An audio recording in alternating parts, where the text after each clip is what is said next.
नमस्कार दोस्तों, बिहार डीएलएड का फॉर्म भरने में काफी सारे लोगों को मैं देख पा रहा हूं कि काफी सारे जो परेशानी है वो हो रही है। जैसे बहुत सारे लोगों को मैं देख रहा हूं कि डॉक्यूमेंट को अपलोड करने में प्रॉब्लम हो रहा है, काफी सारे कैंडिडेट को फोटो सिग्नेचर को अपलोड करने में प्रॉब्लम हो रहा है, बहुत सारे कैंडिडेट को जो जानकारी पूछी जा रही है उसको भरने में कई सारे प्रॉब्लम हो रहे हैं। इस वीडियो को अगर आप देखते हैं ना तो यकीन मानिए बिहार डीएलएड का फॉर्म भरने में कहीं भी आपको किसी भी प्रकार की कोई परेशानी या कोई मिस्टेक आपको नहीं होगी। वीडियो को बस आपको ध्यानपूर्वक देखना है, पसंद आए तो इसे लाइक और दोस्तों के साथ शेयर करना है। ऐसे लगातार अपडेट के लिए चैनल को सब्सक्राइब करना है ताकि आगे भी इस प्रकार की जो भी अपडेट होगा ना आपको मिलता रहेगा। आइए फिलहाल स्क्रीन पर चलकर पूरी जानकारी बताते हैं बिहार डीएलएड का फॉर्म आपको कैसे भरना है बिना किसी मिस्टेक के।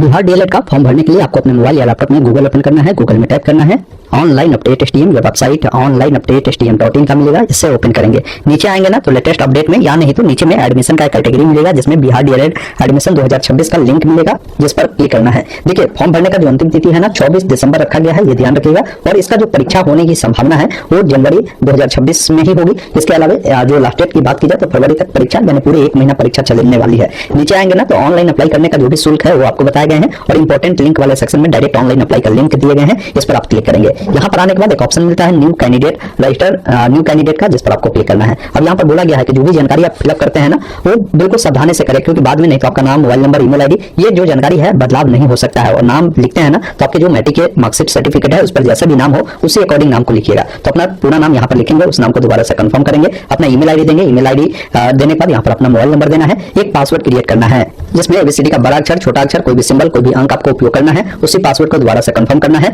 रजिस्टर वाले विकल्प पर क्लिक करना है। उसके बाद आपके नंबर पर जो ओटीपी जाएगा उसको फिल कर रजिस्टर वाले विकल्प पर क्लिक करेंगे, बताएगा कि आपका जो रजिस्ट्रेशन है सक्सेसफुल हो गया। अब आप जो मोबाइल नंबर से अभी रजिस्ट्रेशन किया है ना उस नंबर को डालेंगे, जो पासवर्ड बनाया है उसे डालना है। लॉगिन वाले विकल्प पर क्लिक करेंगे। लॉगिन करते ही यहाँ पर देखेंगे ना अति आवश्यक सूचना में कुछ जानकारी बताया गया है। इसमें बोला गया है कि लिंग, श्रेणी, दिव्यांगता की स्थिति, सैनिक कर्मचारी क्या आश्रित है उसकी जानकारी, और साथ में जो आप उर्दू सब्जेक्ट है ना इसकी जानकारी, ये सब ध्यानपूर्वक भरिएगा क्योंकि इसमें बाद में सुधार करने का मौका आपको नहीं मिलता है। बाकी यहाँ पर बोल रहा है कि अगर आप बिहार के जिस भी जिले से हैं तो डिस्ट्रिक्ट सेलेक्ट में अपना जिला का नाम चुनेंगे और बिहार के बाहर वाले कैंडिडेट फॉर्म को भरता है तो अदर स्टेट यहाँ पर चुनना है क्योंकि आपका जिला का नाम मिलेगा नहीं। यहाँ पर देखिए नीचे में अदर स्टेट का भी ऑप्शन है, आप इसको चुनेंगे। तो ये चीजें इन्होंने बताया है। अब देखिए पर्सनल डिटेल में सबसे पहला बोल रहा है कि आपको अपना डिस्ट्रिक्ट जो है सेलेक्ट करना है, तो जिस भी जिले से आप बिलोंग करते हैं अपना जिला का नाम चुनेंगे। फिर पूछता है कि आप बिहार के निवासी है तो यहाँ पर ऐसे रहेगा। अब बोल रहा है कि आपका जो भी डोमिसाइल सर्टिफिकेट है ना उसको अपलोड करें, ये पीडीएफ फॉर्मेट में 500 KB के नीचे होगा। इसको अपलोड करने के लिए अपलोड का यहाँ पर ऑप्शन मिलता है जिस पर क्लिक करना है। इस प्रकार बताएगा कि आपका जो ये डॉक्यूमेंट है अपलोड हो गया। कई बार क्या होता है ना कि हमें पीडीएफ नहीं बनाने आता है, तो देखिए पीडीएफ बनाने के लिए आप गूगल ओपन करें, गूगल में लिखिए कन्वर्ट जेपीजी टू पीडीएफ, ये वेबसाइट मिलेगा, इसे ओपन करेंगे, सिलेक्ट जेपीजी इमेज पर क्लिक करना है। सपोज करिए ये आपका जो है निवास प्रमाण पत्र है, उसको सिलेक्ट कर कन्वर्ट टू पीडीएफ पर क्लिक करें और यहाँ से डाउनलोड करें। ये डाउनलोड हो गया, अब उसको यहाँ पर अपलोड करिएगा, आसानी से अपलोड हो जाएगा। बाकी देखिए आपका जो नाम है शो करेगा, माता जी का जो भी नाम है यहाँ पर आपको लिखना है, माता जी का नाम दोबारा से आपको लिखना है। बाकी में सारी प्रोसेस समझाते हैं। जैसे अपने फादर मदर की जानकारी दे दिया। अब डेट ऑफ बर्थ के बारे में पूछता है तो कैलेंडर मिलता है। सबसे पहले आपको जो भी साल आपका हो ना उसको चयन करेंगे, जो महीना हो, जो डेट हो, इस अकॉर्डिंग जो है आपको चयन करना है। उसके बाद यहाँ पर उसे डेट ऑफ बर्थ को दोबारा से कंफर्म करना है, तो करंट में आपका जो भी एज होगा वो दिखा देगा। जेंडर बताएंगे, लड़का है तो मेल, लड़की है तो फीमेल चुनेंगे, उससे दोबारा से कंफर्म करेंगे। नेशनलिटी में इंडियन चुनना है। कैटेगरी बताना है, अगर आप जनरल है, ईडब्ल्यूएस है, एससी है, एसटी है वो बताएंगे। देखिए यहाँ पर ईडब्ल्यूएस अगर है तो आपको ईडब्ल्यूएस सर्टिफिकेट देना होगा, वही बीसी है तो आपको एनसीएल सर्टिफिकेट जो बिहार लेवल का होता है ना वो वाला आपको देना होगा, वही एससी एसटी को कास्ट सर्टिफिकेट देना होता है। तो ये चीजें आप दोबारा से कंफर्म करेंगे। और यहाँ पर देखिए कैटेगरी सर्टिफिकेट बोल रहा है तो ये नहीं कि कास्ट सर्टिफिकेट दे देंगे, एनसीएल बीसी के केस में मांगा जाता है आरक्षण का लाभ लेने के लिए, एनसीएल ही दीजिएगा।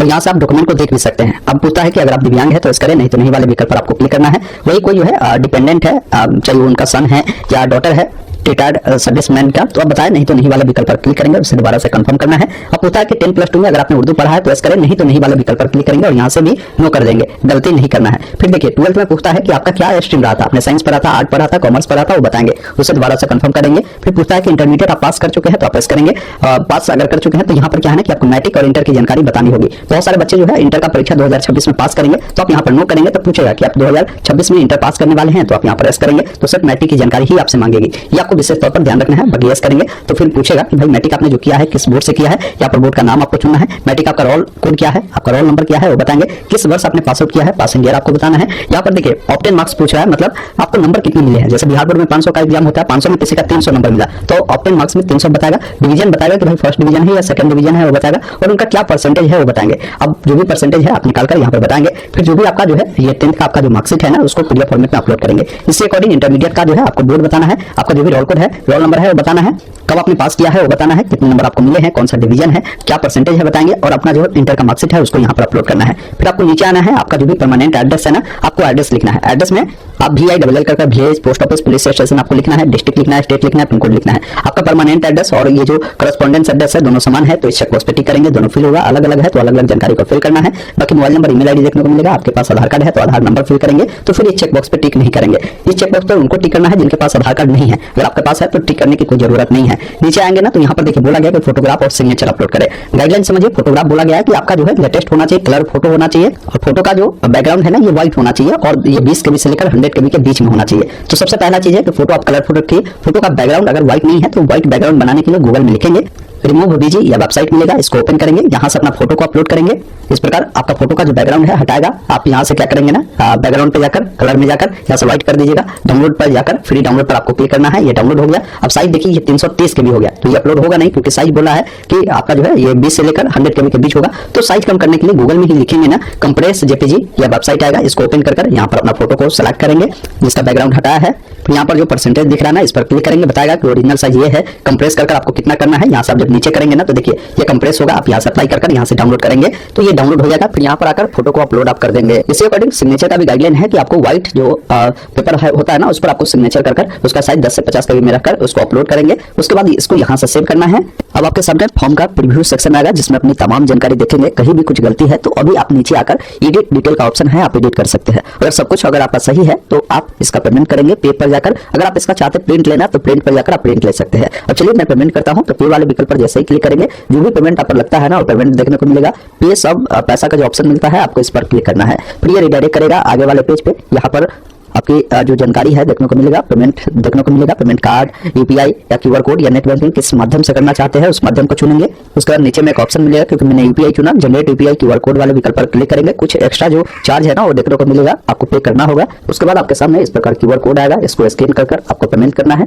पेमेंट जैसे ही करेंगे थोड़ा सा वेट करेंगे, आपका पेमेंट जो है सक्सेस का मैसेज आएगा। इस पेज को इस क्रम में छेड़छाड़ करने की कोई जरूरत नहीं है। देखिए पेमेंट सक्सेसफुल का मैसेज आ गया। अब यहाँ से इसका प्रिंट लेना है तो प्रिंट ले सकते हैं, अन्यथा गो टू एक ऑप्शन मिलता है पेमेंट का जिस पर क्लिक करेंगे तो यहाँ पर देखिए पेमेंट आपका पेड देखने को मिल रहा है। अब इसका अगर प्रिंट आपको लेना है ना तो यहाँ पर देखिए डाउनलोड रजिस्ट्रेशन फॉर्म का जो ऑप्शन मिलता है इस पर क्लिक करें और नीचे आकर आप यहाँ से इसका जो पेमेंट का है या फॉर्म का जो प्रिंट आउट है उसको ले लेंगे। उसके बाद आप लॉग आउट हो जाएंगे। बाकी अगर आपको कोई भी परेशानी होती है हेल्प डेस्क में जो नंबर दिए गए हैं इस पर बात भी आप कर सकते हैं।